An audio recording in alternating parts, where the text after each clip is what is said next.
My brother stood in my parents' kitchen at Thanksgiving, looked at me with that condescending smirk, and said, "You're still playing with that little online store? When are you going to get a real job?" Everyone laughed. My dad shook his head. My mom looked embarrassed. I stood there, humiliated, holding back tears.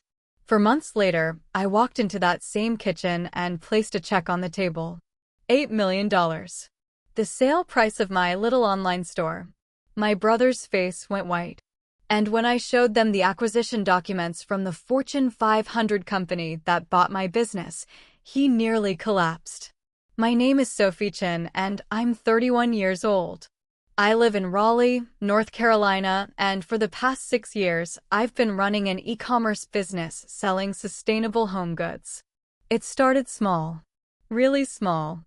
I was working a corporate job I hated, spending my evenings and weekends building an online store from my apartment. I invested $5,000 of my savings into inventory and launched. My family thought I was crazy. My older brother, Marcus, is 35. He's a corporate attorney at a prestigious firm. He makes $250,000 a year. He drives a luxury car. He lives in an expensive condo. He's everything my parents wanted their children to be. And then there's me, the daughter who quit her stable corporate job to sell stuff online. My parents were horrified. "Sophie, you had a good job. Why would you throw that away?" "Because I want to build something of my own," I said. "Building something doesn't pay the bills," my dad replied. Marcus laughed. "She'll be back at a real job within a year. Trust me." That was 6 years ago. The first year was brutal. I worked 16-hour days. I handled everything myself: product sourcing, website design, customer service, shipping, marketing. I barely slept. I lived on instant noodles and coffee. My revenue that first year? $42,000. After expenses, I made about $18,000 in profit. I was barely surviving. But I was building something. My family didn't see it that way. At every family gathering, Marcus would make comments. "How's the Etsy shop going, Sophie?" he'd ask, even though I wasn't on Etsy. "Still playing entrepreneur?" My parents would ask when I was going to get a real job, when I was going to settle down, when I was going to be realistic. I ignored them. I kept working. Year 2, my revenue doubled. $85,000. Year 3, it doubled again. $170,000.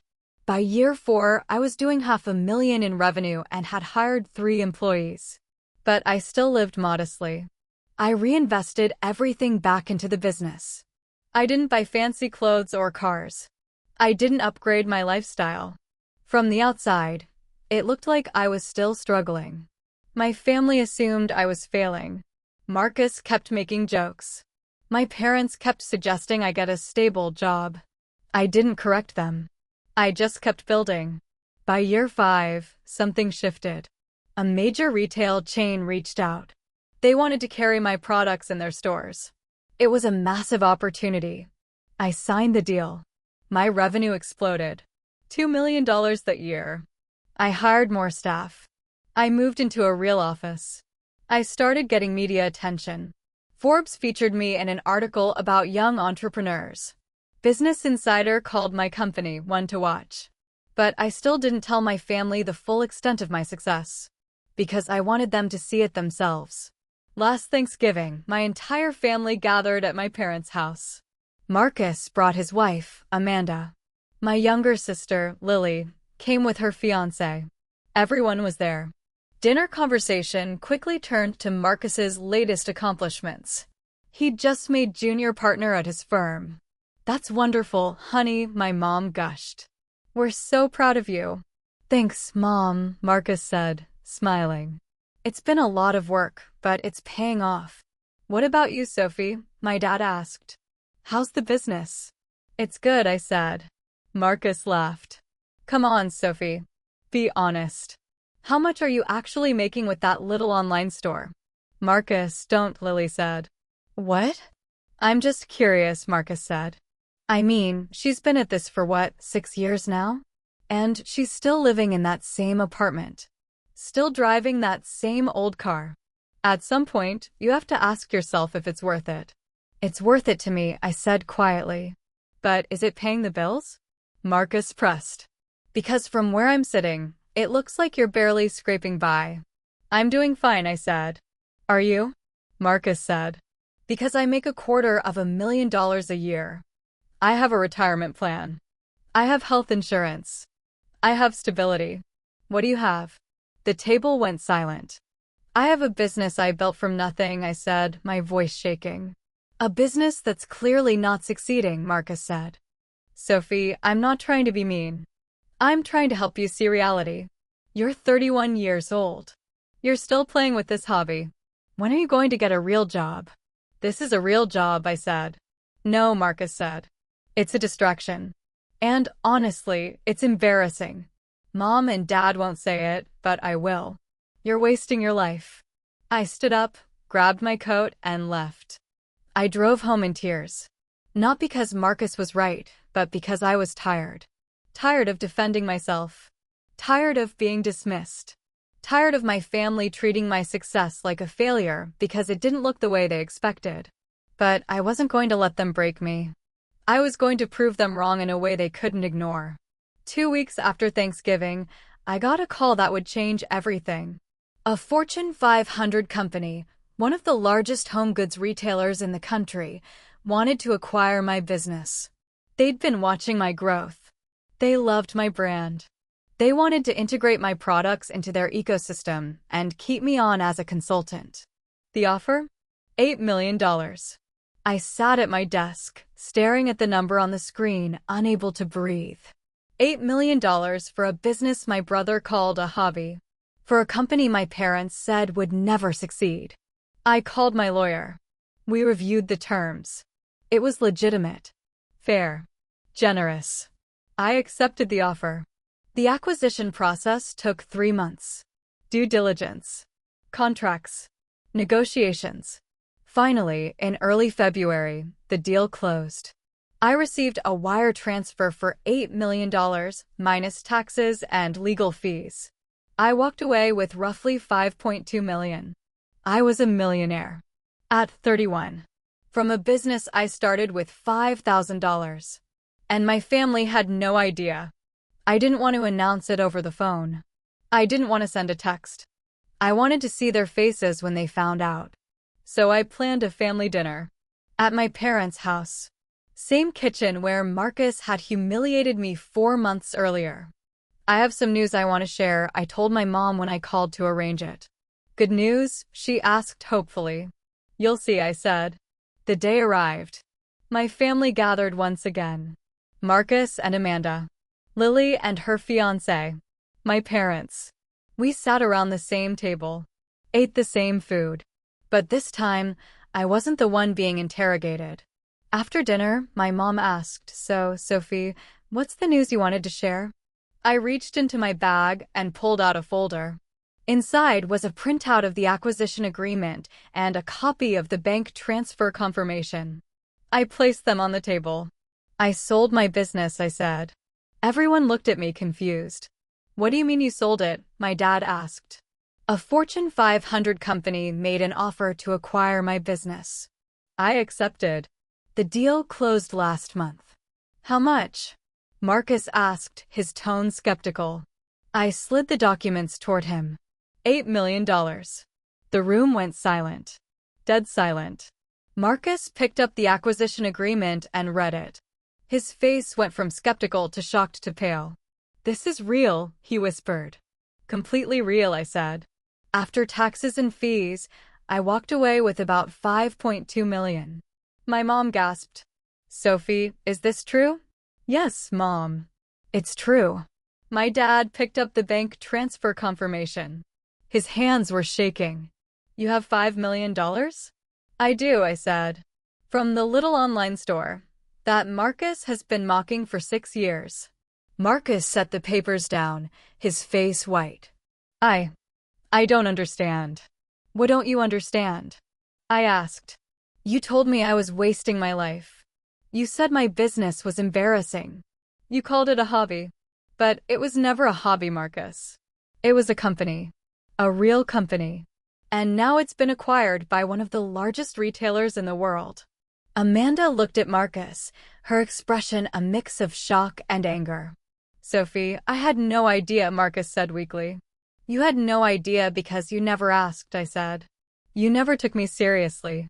You never bothered to learn what I was actually building. You just assumed I was failing because my life didn't look like yours. I didn't mean.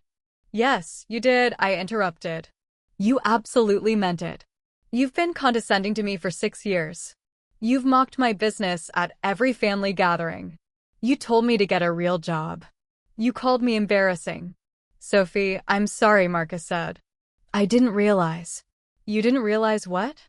That I was successful? That I was building something real? Or did you just not care? He didn't answer. I turned to my parents. And you? You asked me when I was going to get a stable job.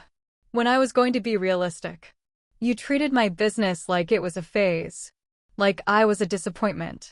We were just worried about you, my mom said, tears in her eyes. Were you worried? Or were you embarrassed that I wasn't living the life you wanted for me? That's not fair, my dad said. It's completely fair, I said. You wanted me to be like Marcus. Stable. Corporate. Predictable. But I wanted to build something of my own. And I did. And instead of supporting me, you dismissed me. The table was silent. I don't need your approval anymore, I said. I don't need your validation. I've already proven myself. To the market. To investors. To a Fortune 500 company. And most importantly, to myself. I stood up. I came here tonight to show you what you've been ignoring for 6 years. I hope it was worth it. I grabbed my coat and walked toward the door. Sophie, wait, my mom called. I stopped but didn't turn around. We're proud of you, she said. Are you? I asked.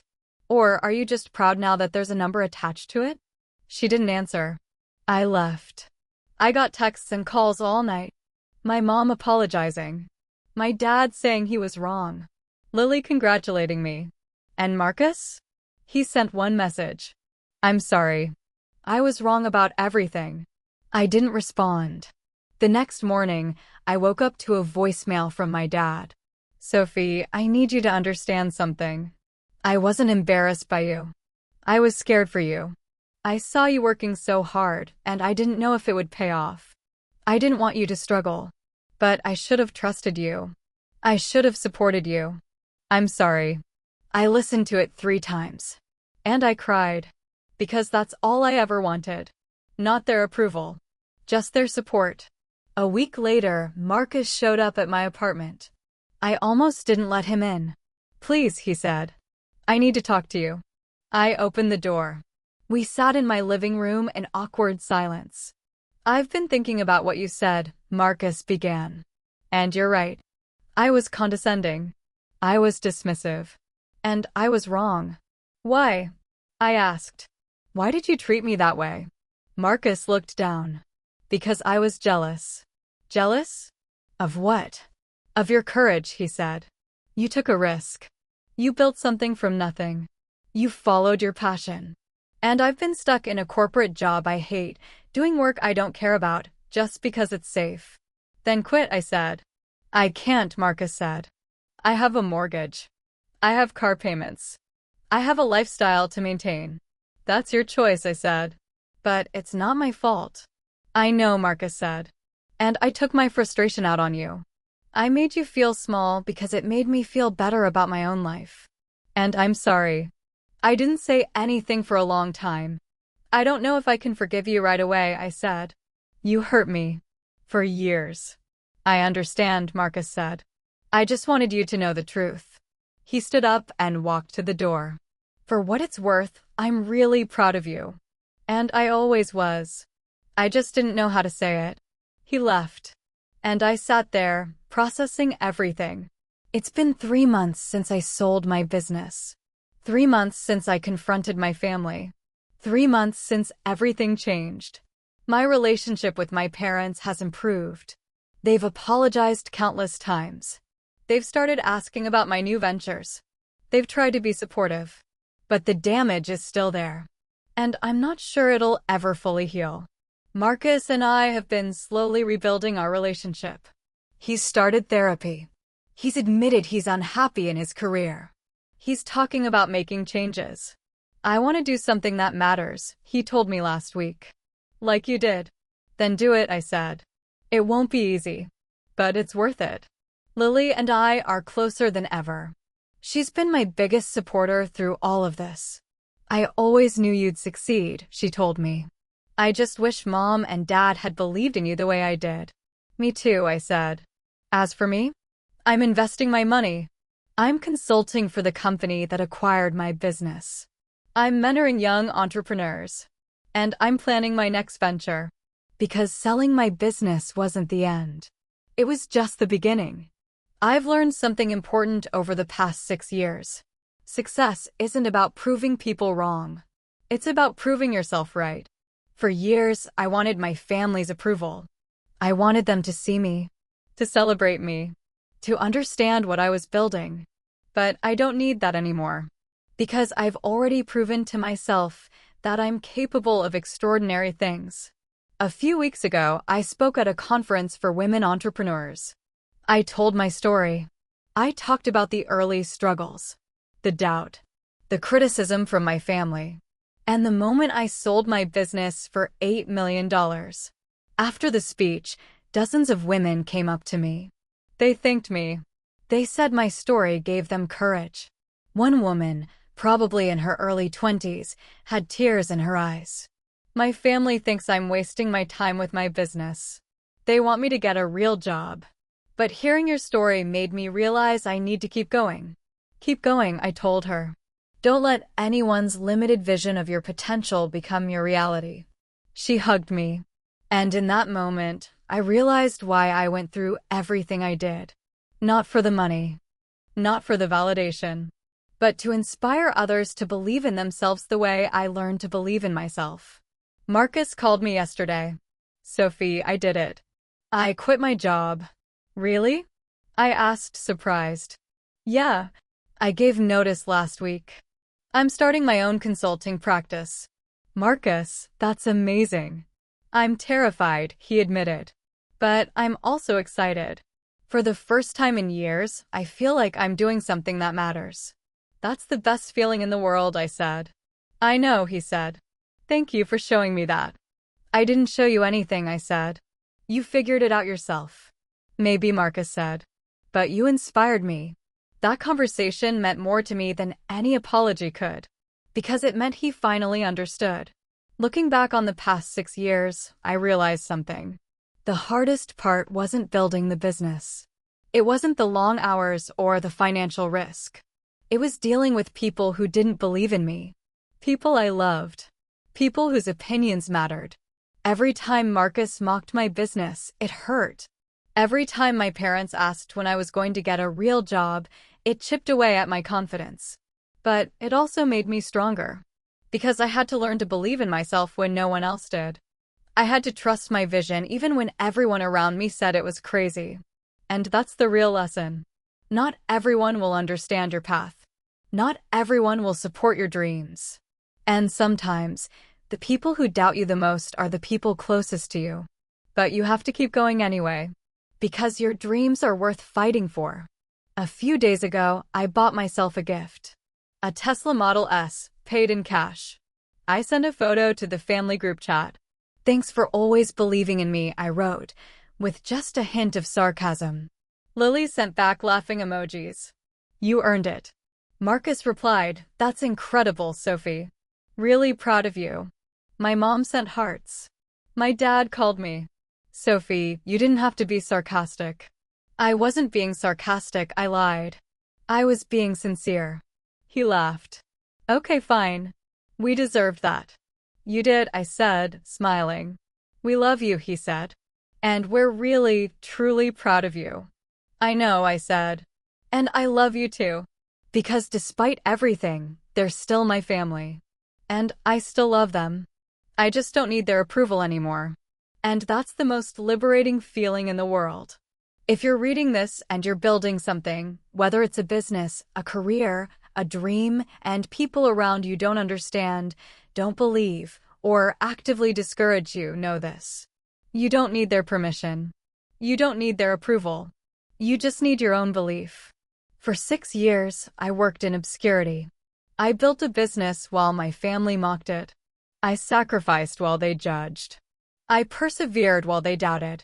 And when I finally succeeded, when I sold my company for $8 million, it wasn't about proving them wrong. It was about proving to myself that I was capable of achieving something extraordinary. That's the real reward. Not the money, not the validation, but the confidence that comes from knowing you trusted yourself when no one else did. My brother called my business a hobby. My parents called it unrealistic. But I called it a dream. And I built that dream into a multi-million-dollar company. Not because I was lucky. Not because it was easy. But because I refused to give up. I refused to let their doubt become my reality.